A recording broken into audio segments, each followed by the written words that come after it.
Good evening. Good evening and welcome to this white coat ceremony. Before we begin, can I ask everyone to switch off their mobile phones or turn them on to silent, please?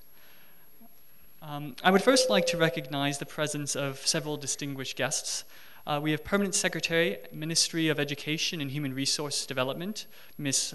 Ruth Rose, U.S. Charge d'Affaires, Mr. Louis Kershock, Chancellor Modica, Provost Dr. Alan Penzick, Vice Provost for International Program Development, Dr. Callum McPherson, Vice Provost Institutional Advancement, Dr. Dennis Paul, our keynote speaker, Dr. Susan Cohen, the Dean of Students, Dr. Vishnu Rao, Dean of the School of Arts and Sciences, Dr. Theodore Hollis, Dean of the School of Veterinary Medicine, Dr. Timothy Ogilvie, faculty, staff, special invited guests, parents, students, ladies and gentlemen, welcome. My name is Jonathan Ashcroft, and as a 2010 graduate of SGU's MD-MSc program, I feel incredibly honored to have been asked to participate in today's events. I left Grenada in 2008 to conduct my clinical placements in the United Kingdom, an experience I highly recommend for all of you to at least try, even for an elective. And after successfully completing my studies with SGU, I went on to study a PhD in molecular virology at Imperial College London, and I'm now a postdoctoral fellow at Cambridge University, where I'm studying the immunological basis of certain chronic inflammatory conditions. So you are probably wondering why then, for all intents and purposes, as a researcher, addressing a bunch of would-be medics? That's a good question. And the answer is simple. Medicine, or shall I say the study of medicine, and the superb education I received at SGU has opened many doors. I use my medical knowledge on practically a daily basis, and without the guidance and support and knowledge I received from this university, I would not have the amazing opportunities I enjoy today. As I look out in this sea of faces, I remember how I felt when I was sitting where you are now, just 8 short years ago. I was bursting with excitement, albeit with a small degree of trepidation, and a small headache from celebrating maybe a bit too much the night before. I can honestly say that at this university you will be worked hard, and that it will not always be easy, but the end result is well worth it, and there is plenty of support to help you along the way. I'd suggest that you take a quick look around this room and at your new peers and colleagues. From within this class, you will forge enduring friendships that will help you traverse the difficult times, and they will also be there to celebrate the good times. And let's face it, I can pretty much guarantee that none of your normal non-medic friends will understand or become excited over the fact that you were able to successfully dissect out the cisterna chyli in an anatomy lab. It takes a certain type of humor for that. Your next 4 years will help and shape and model you into the doctor you will become. And while the lectures, the practical labs, the clinical skills workshops will provide you with indispensable knowledge and skills, it is the lessons that you learn from your interactions with patients that will always remain with you. In my own training, numerous patients and their respective stories resonate in my mind.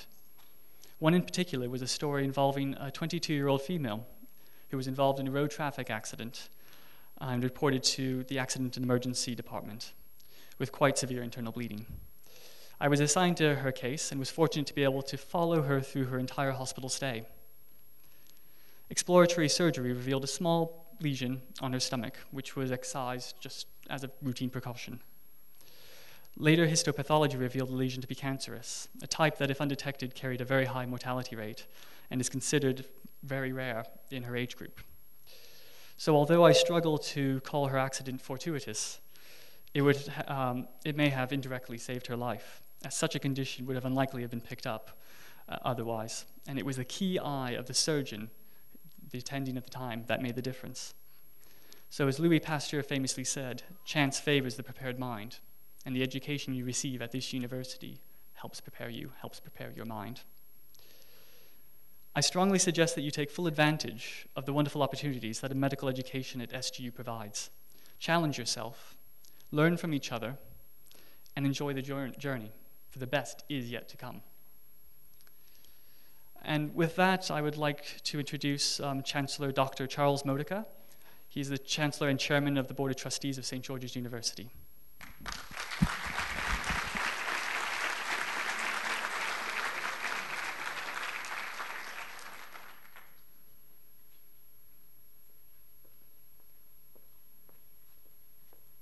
Thank you, and welcome to Group 2 in the White Coat Ceremony.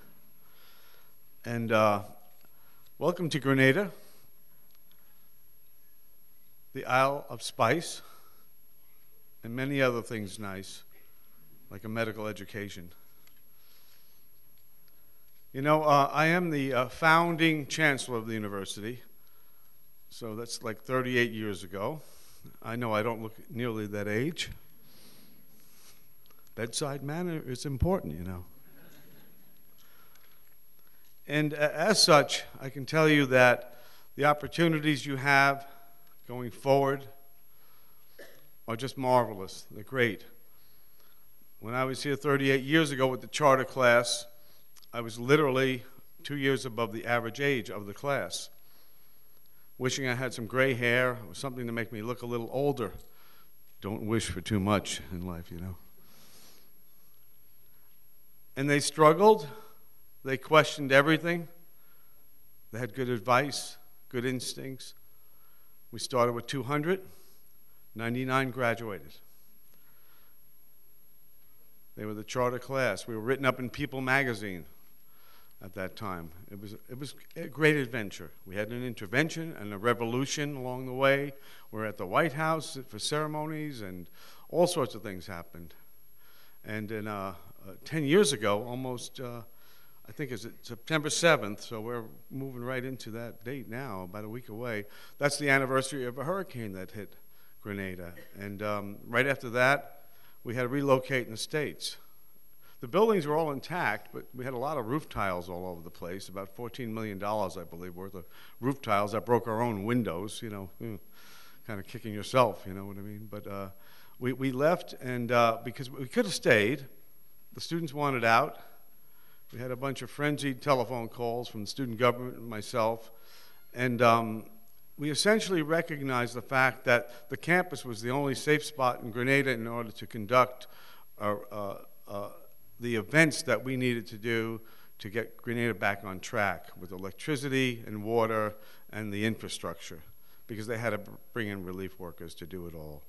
So we kind of turned over the campus to relief workers. They spent about 4 months here, and everybody came back in January, minus 8 students out of about 4,000. They weren't doing well academically either, by the way. And it turned out really good. And that's a 10-year-old event. And the reason I bring it up is there hopefully will be none others like that. We're out of the hurricane belts, you'll be pleased to know, and that was the first hurricane in 49 years, so we're about 39 years away from the next, according to my calculations. But it showed how we can band together, work together. Every faculty member went to the States. Many of them lived in a Motel 6 or whatever we had available near the campuses we set up. We had student dorms all over the place. We had the governor's office in New York State helping us out to obtain some dormitories at a Long Island College campus that weren't being used at the time. And 2 weeks later, we were up and running again. They ran right into the Christmas break, but other than that, their careers were unaffected. Again, hopefully you won't have any of that, any of those tests, and I don't think you will. This is my only chance to address you. Formally, I might see you around. I'll definitely see you at graduation. We take a picture together, and you know, and I'll tell you most of the time, it seems like just yesterday I was addressing you in a white coat ceremony, just like our graduate here who's from the St. George's of the UK, Cambridge.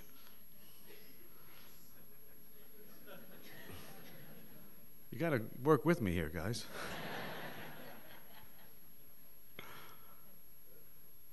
So the other thing I want to mention to you, since this is my only moment in front of you, I used to teach jurisprudence, but my ratings weren't so good, so this is what's left. But I wanted to tell you that you'll hear different countries mentioned as people walk across the stage here in a little while. And I want you to realize and cherish the fact that you'll be dealing and working with, and living with, and studying with people from all countries, all religions, all faiths, all backgrounds. Learn to love them and work with them and study medicine with them. Become a family with them. And you will leave here with a lot more than an MD degree. You will leave here with an understanding of the people of the world and a respect for the people of the world. And that's what makes this place special to me. God bless you.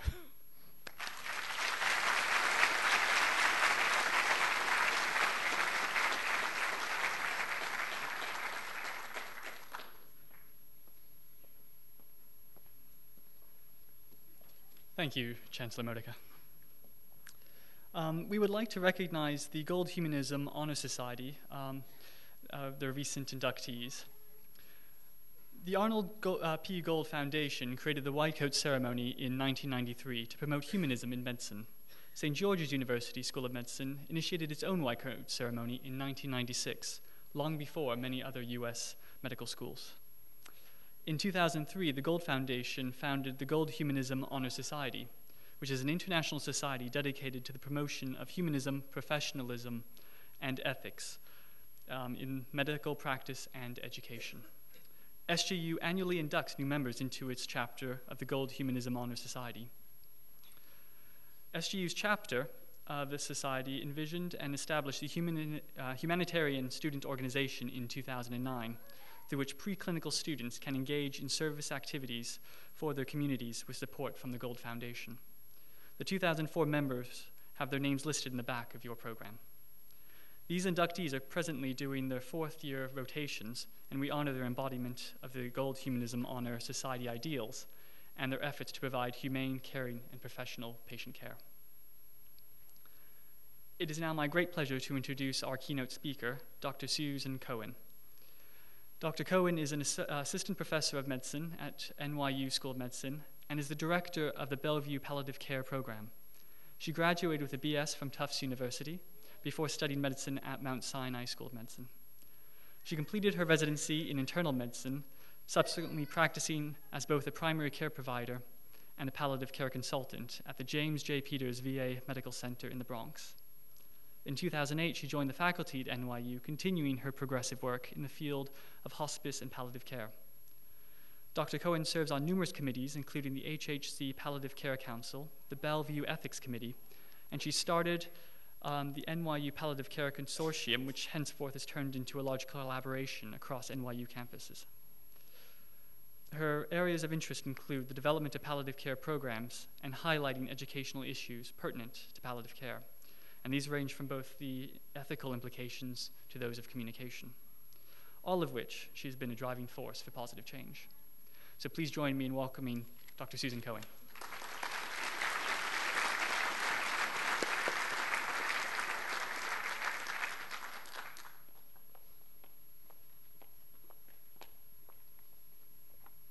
I'm short. Welcome. Hello, everybody.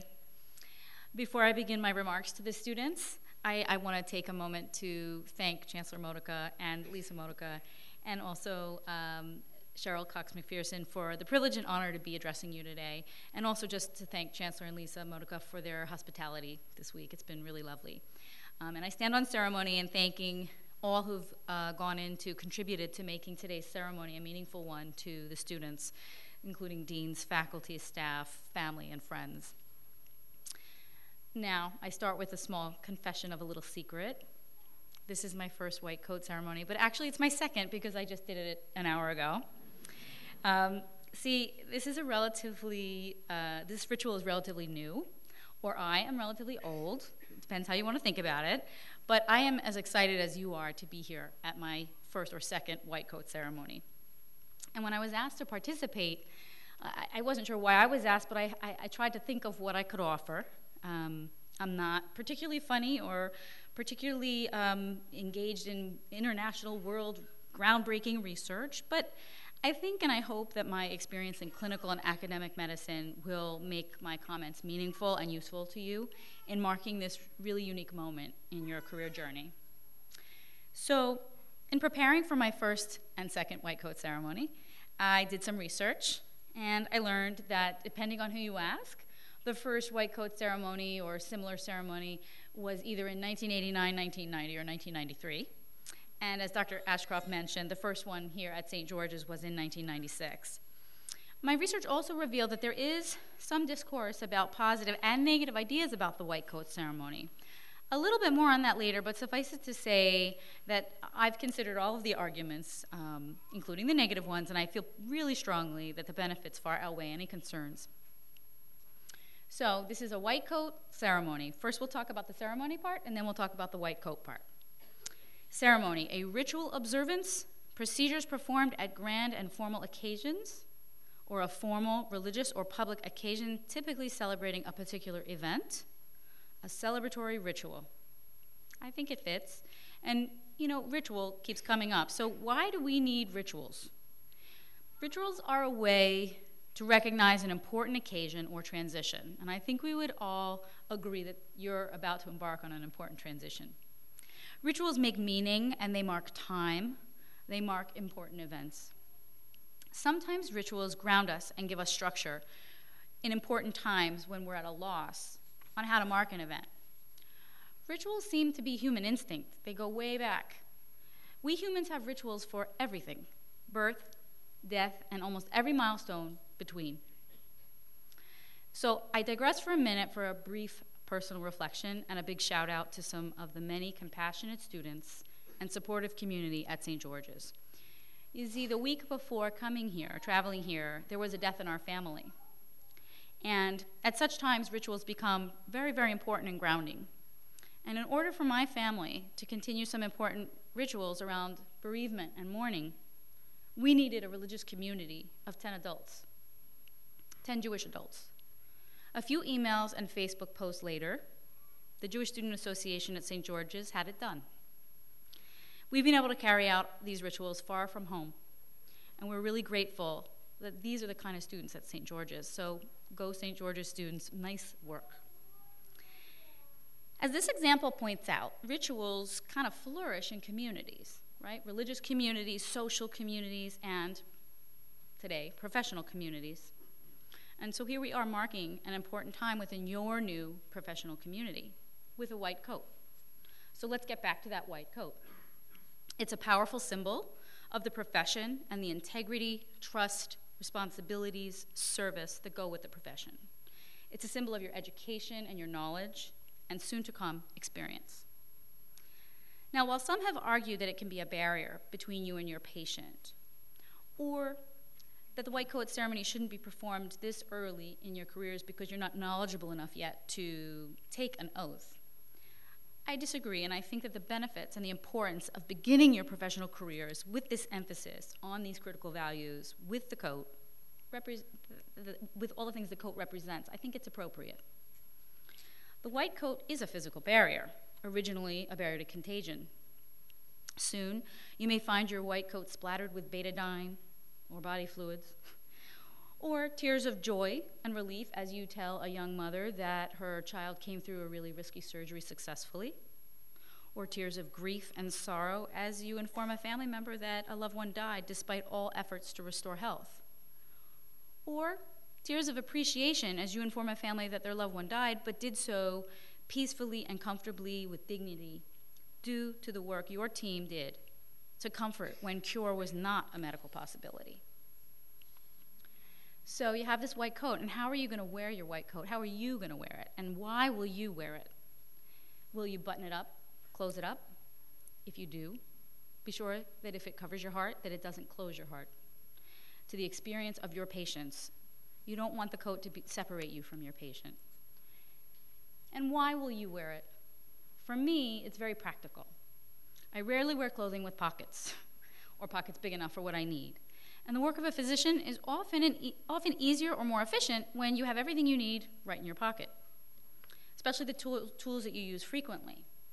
Your white coat pockets will soon fill with a stethoscope and a reflex hammer, a pen light, pocket guides, maybe a bottle of water on a really hot day, or a power bar when the days you might miss lunch. But I want you to think a little bit more about some other things we can fill your pockets with. The things I will offer for those deep pockets don't cost money or take up much space, but they may cost you some time and effort and practice and will lead you to a professional goal worthy of these investments. I'd like to argue that the very things, the very traits that brought you to medical school here at St. George's are the very things that you will continue to need to carry in your white coat. You might transfer them from your jeans to your white coat, but they're the same things, and you will learn their importance and how to hone these traits and skills during your time at St. George's and throughout your training. So, I'd like to spend the rest of the talk filling those pockets. First, in your pocket, intellectual curiosity and determination.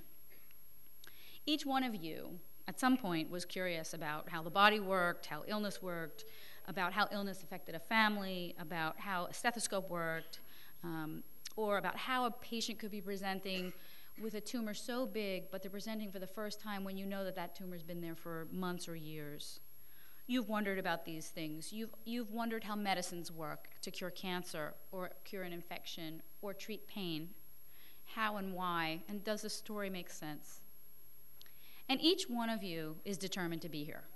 It is extremely competitive profession that we're in. You sacrificed and worked to get to this milestone. And because you were determined, you are determined, you're here. It paid off, and you're here. So now breathe, take a moment to reflect on where you are, and enjoy this exceptional journey. You know, oftentimes in modern medicine, we assume care for patients that have been seen by so many providers before us. And we get a history, and we look at a computer, electronic medical record, and someone else tells us the story of the patient. And we know a lot of information about the patient before we ever meet the human being. And we ask the same questions, and the patients get frustrated at the repetition. But you know, some things should stay in your pocket. Be curious, find out for yourself, make your own investigations and your own conclusions. Don't just read the chart. Make your own review of the material. Go review the CAT scan with the radiologist. Don't just read the report.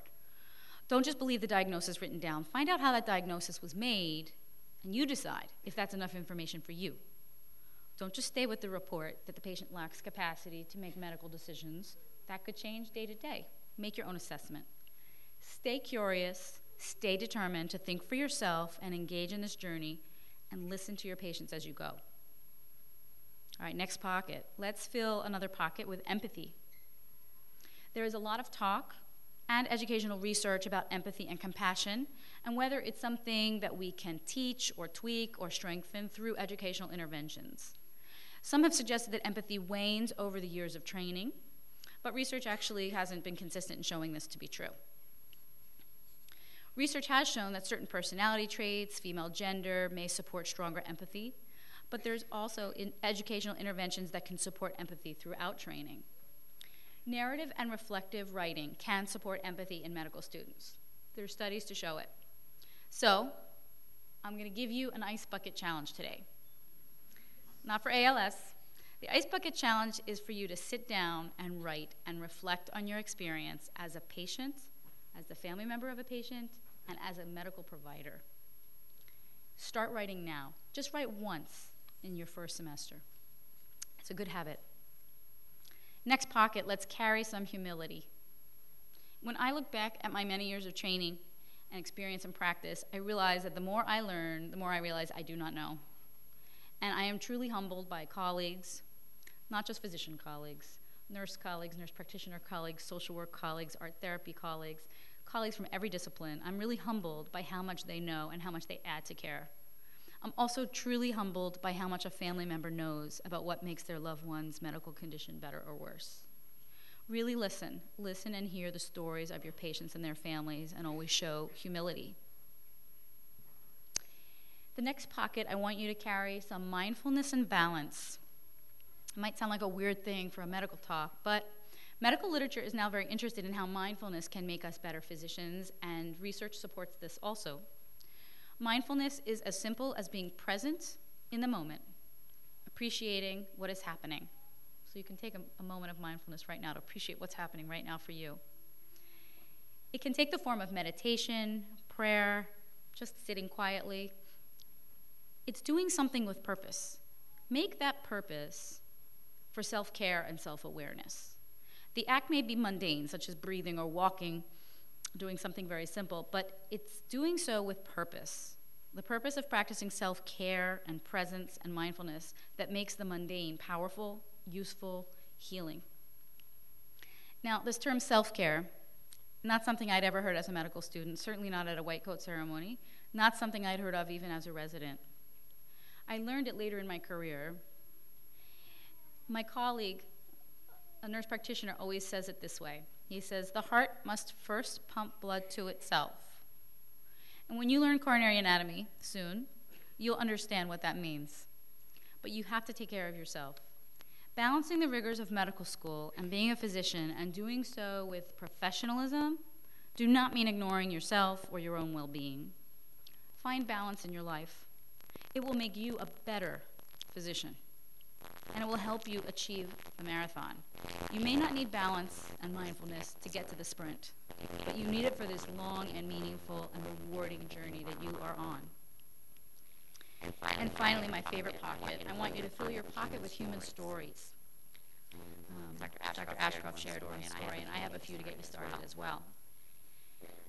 As an intern, I cared for a young Japanese man in his late 20s, and he was dying from multiple lymphoma. Multiple lymphoma is actually a very curable kind of lymphoma, but he had recurred, and his disease was advanced, and he was not curable. He was an artist, and he kept asking to the hospital just for a few hours. And I did my medical thing, trying to convince him why he should leave the hospital. But, you know, he just kept saying, I have to go home and catalog my work. No one else can do this for me. And somehow it spoke to me, and I stopped, and then I reviewed the rules of leaving against medical advice and papers he might need to sign, and that he'd have to represent to the emergency department, and that he couldn't come right back to his bed, and the risks for him of leaving, which really weren't that many given his situation, and the risks as a provider that I would incur if anything happened to that IV while he was out. But the reality was, this man recognized he was dying, and he had tasks to complete, and our system didn't really make room for that. When I wore my human sort of common sense hat, the answer was pretty obvious, and it was simple. But it was sort of in conflict with my medical intern, working in a health system, rules hat. And so I stopped, and then I reminded him that if he were to leave the hospital and no one noticed, and he was back in his room later, maybe no one would notice. And by the way, I'd be down in the emergency room for the next 2 hours. I reminded him also of the procedure if someone did notice. His painting called Spring Rain hangs in my apartment now, many years later. And I think, reflecting back on giving this man permission to sort of bend the rules and do what he needed to do, was my first palliative care intervention. I didn't realize it at the time, but that's really what it was, because the patient goals became the priority. Now, most of you are not going to become palliative care specialists, but I would suggest and really implore that every single one of you must become competent in humanism, in communication, in listening to patients and hearing their stories. Now, a little caveat is that I'm not standing here telling you should go bend all the rules all the time. In fact, I'm a pretty strict rule follower. But sometimes you need to think outside of the box and get creative, just as the founders of St. George's did when the medical school was started. Usually following the rules will lead you down the right path, but it is that one time when the rules seem to miss your patient, when you need to find a creative, safe, acceptable solution. That's the situation from which you are going to learn the most and the one that you'll remember. And that is when you reach into those pockets of your white coat for these tools to help you get it right. Another story. September 13th, 2001, 2 days after the 9/11 tragedy. I was working at the VA hospital then in New York City, and the days following 9/11, I continued to see patients in my primary care clinic, and I had a walk-in patient that the nurse put on my door, and the chart just said that he was near the Twin Towers on 9/11. So I went in and I reviewed the medical record before calling him in, and I found out that he had been recently discharged from the hospital. Now, just as I was about to call the patient in, the nurse came and told me I could not see the patient, that he actually was not a veteran, and the VA hospitals only cater to veterans or their spouses with special insurance coverage, and that he had no coverage because he really wasn't a veteran. And I said, but how could that be? He was just here for 2 weeks on the inpatient service. How did no one notice that he wasn't a veteran then? She said, I don't know, but you can't see him. So I said, well, he was down at the Twin Towers. Let me just make sure he's okay. So I saw the patient. He was there with second-degree sunburns on his face and neck. You see, the patient had been discharged on the 10th, and on the 11th, took the subway downtown and exited the train right as the towers fell. And he proceeded to direct traffic for 10 straight hours. 10 straight hours.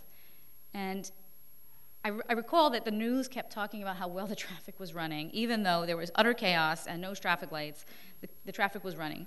And 9/11 in New York City was a really sunny day, like most days here in Grenada, hence the second-degree sunburns. I gave him a prescription and sent him on his way.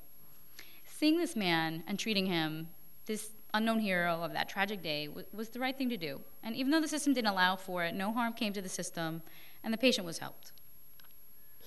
When you're challenged with what to do, or when you see or feel these sort of conflicts about what the right thing is, listen to your patients, talk to colleagues, seek help, use common sense, find ways to get the job done right. I know that you'll explore these conflicts and challenges in your bioethics course soon. And your training at St. George's, I know, both your training here and beyond, will prepare you for these moments and these challenges. These are the real tests of your professionalism. It's not whether you can hear, a cardiac murmur before your colleague. These are the tests of your professionalism, your ethical practice, and your humanism. Now, with your pockets all filled, I wish each and every one of you the best of luck on your journey. And when in doubt, dig deeply into those pockets we just filled, and you'll find the right way. Thank you.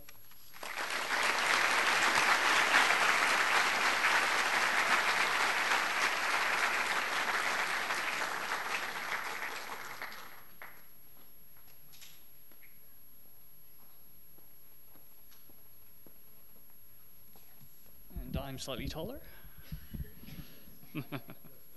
Thank you very much, Dr. Cohen, for those wonderful words. To welcome each of you into the medical profession, St. George's University of Medicine will now present you with a white coat, symbolizing your entry to the profession and your commitment to uphold the duties and trusts associated with medicine and medical training. To assist our keynote speaker and myself with the robing, I now invite several clinical faculty and alumni to the stage. Could Dr. Kazara Rayburn please come? Dr. Kerry Williams, Dr. Elizabeth Gray, Dr. Catherine Yearwood, Dr. Marius Lucas, Dr. Donald Noel, Dr. Ueld Marshall, Dr. Safina Hafez, Dr. Paul Verona, an SGU School of Medicine graduate of 1981, and Dr. Michelle Belding, also a graduate from 1982. In recognition of our international enrollment, the Grand Marshal, Dr. David Lennon, will call each student by name and state their country of birth. We ask that everyone in the audience please hold your applause until all the members of the stage have been robed. And for safety sake, we ask that everyone please remain seated and that over-anxious parents, and my mom was one of these, avoids coming down to the front to take pictures. Thank you for your cooperation.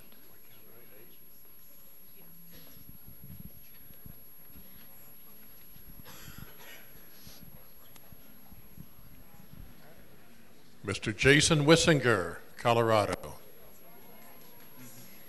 Mr. David Zhang from California.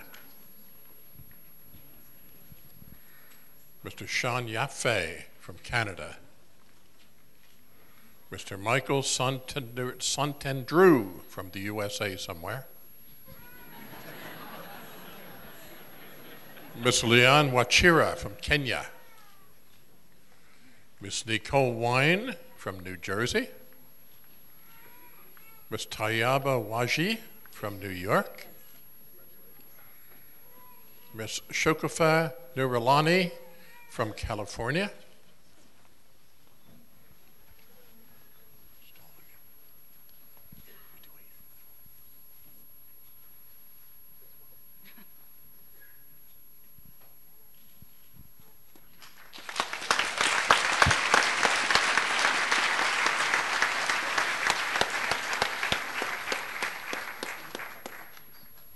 Mr. Thomas Puffett from Zambia. Mr. Richard Tricardo from New York. Mr. Ronald Ultiwang from Botswana.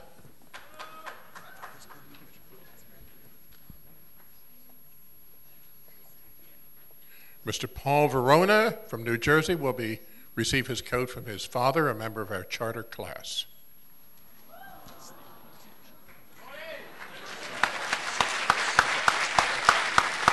Mr. Andrew Zibjats from Ohio. Mr. Young J. Yu from Pennsylvania. Mr. Rory Ratzlaff from North Dakota. And Mr. Devin Miles from Maine.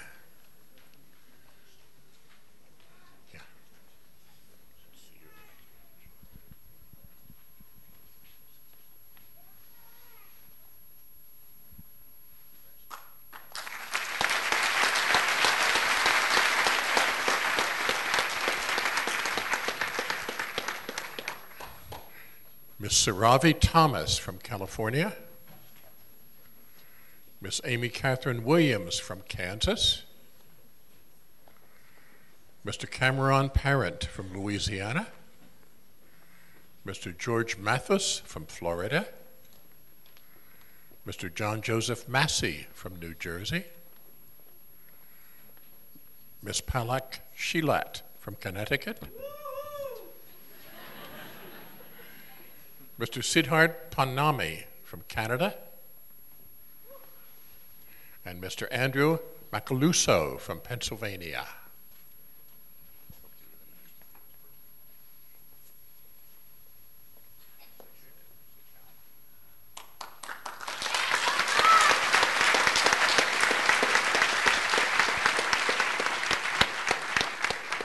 Mr. Sarn Sechal from California. Mr. Nathan Spencer from South Carolina. Mr. Ty Smith from New York. Mr. Uday Valdana from New Jersey. Miss Nadine Sudil from Michigan. Miss Kristen Trippy from California. Miss Miriam Shitab from California. Mr. Jeffrey Alexander Tallis from New Jersey.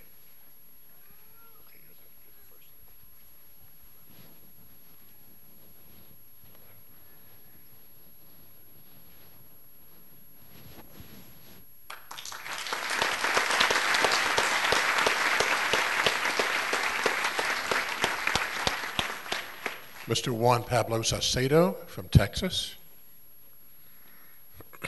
Mr. Gurchan Singh Ramhawa from Connecticut. Mr. Vishal Rana, also from Connecticut. Mr. Karthik Patel, somehow from Connecticut. They run in a pack. Mr. Jinesh Patel, from California. Mr. Aman Prasad from Canada. Ms. Yasmin Ratra from Canada.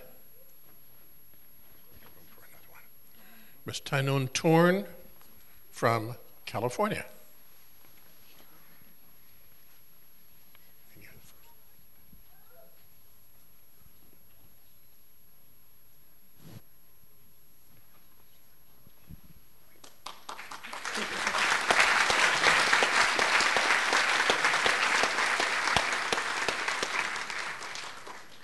Mr. Jonathan Wynn from Ontario, Canada. Mr. Christopher Mohammed from Trinidad and Tobago. Mr. Vincent Wong from the United Kingdom. Miss Katie Ross from Florida. Miss Jacqueline Smith from Canada. Mr. Andre Savagian from New Jersey. Mr. Benjamin Silver from neighboring Pennsylvania. Miss Lucy Ricardo from Florida.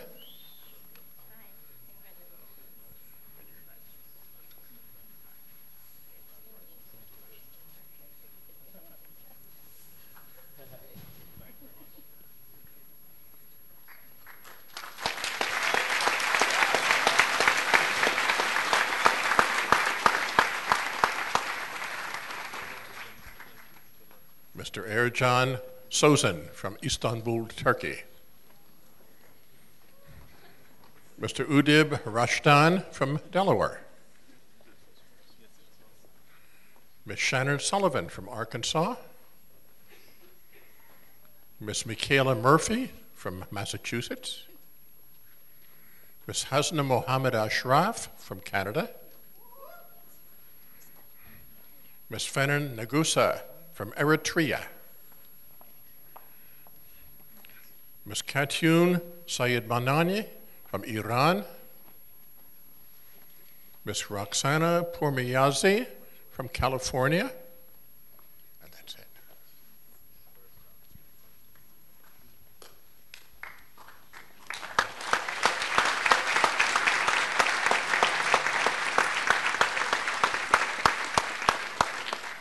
Miss Amanda Smith from California. Mr. Blair Smith from Georgia. Mr. Jeremy Smith from South Florida. Miss Tia Schmidt from Texas. Mr. Luke Ying from Florida. Mr. Stephen Petru from Toronto, Canada. Mr. Peter Sullivan from Ottawa, Canada. Mr. Benjamin Obaseki from Indiana.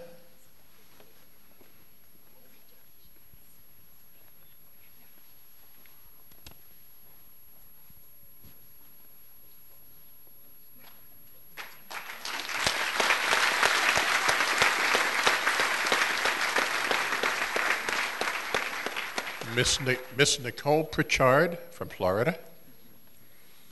Miss Ona Nwagti from Texas. Miss Vanessa Nokocha from Virginia. Miss Anvisha Nath from California. Mr. William Strong from Utah. Mr. Evan Rogler from New York. Mr. Zach Wadsworth from Arizona. And Mr. Jansen Purkan, also from Arizona.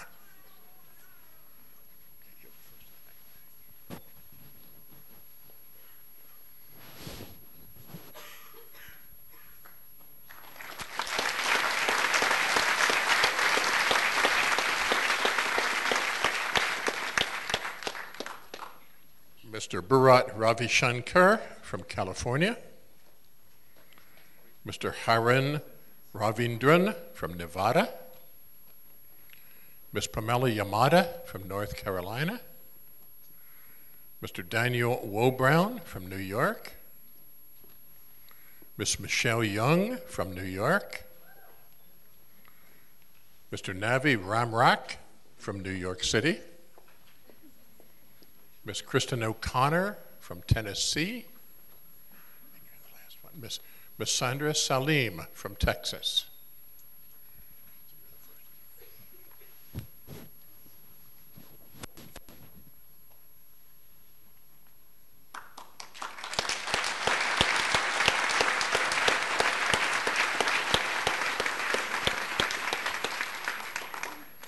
Ms. Nicole Saglamer from New York. Ms. Manisha Sandanai from North Carolina. Ms. Danielle Steinmetz from New York. Ms. Karishma Tolani from South Carolina. Mr. Sean Zadeh from South Carolina. Mr. Paramijit Singh from New York. Mr. Michael Pillai from Trinidad and Tobago. Mr. Zane Warris from Trinidad and Tobago.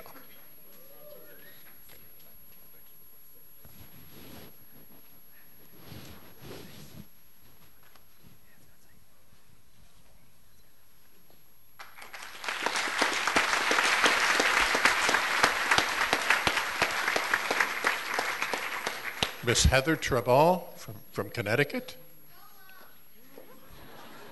Miss Julian Nekitai from Pennsylvania.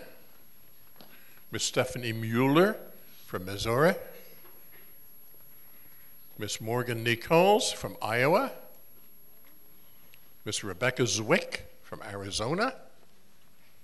Miss Jennifer Tarakami from Florida. Miss Hera Sharif from Texas. And you're the last one. Mr. Iman Zadi from California. Okay,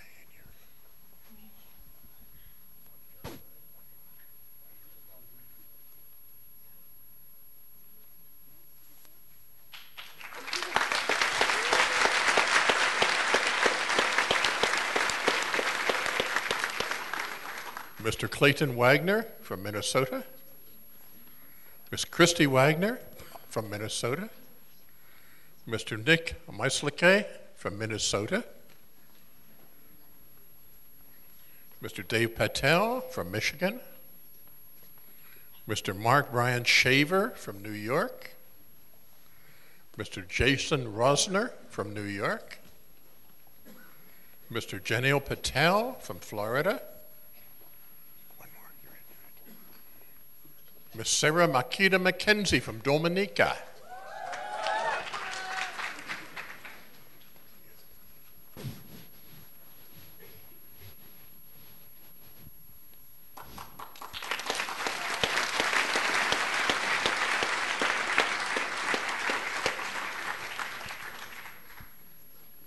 Miss Ophelia Tran from California. Miss Michelle Tate from New York. Mr. Christopher Schrupp from Colorado. Mr. Kevin Sarath-Yin from California. Mr. Ricky Vandegraff from Texas. Mr. Sean Tedepali from New Jersey. Miss Jessica Sarmiento from New Jersey. Last one. Mr. Kenneth W. Vibos II from NJ, New Jersey.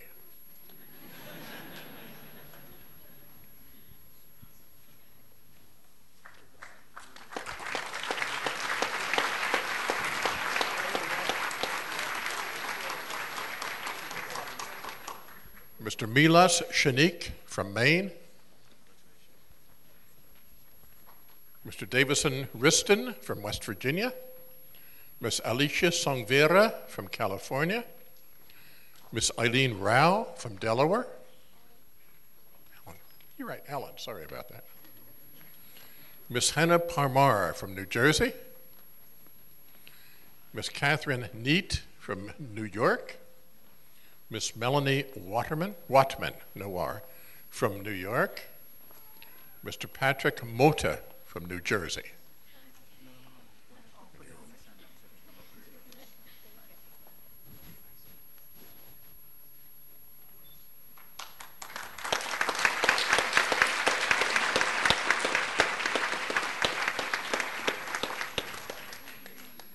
Miss Tessa Meyer from British Columbia, Canada.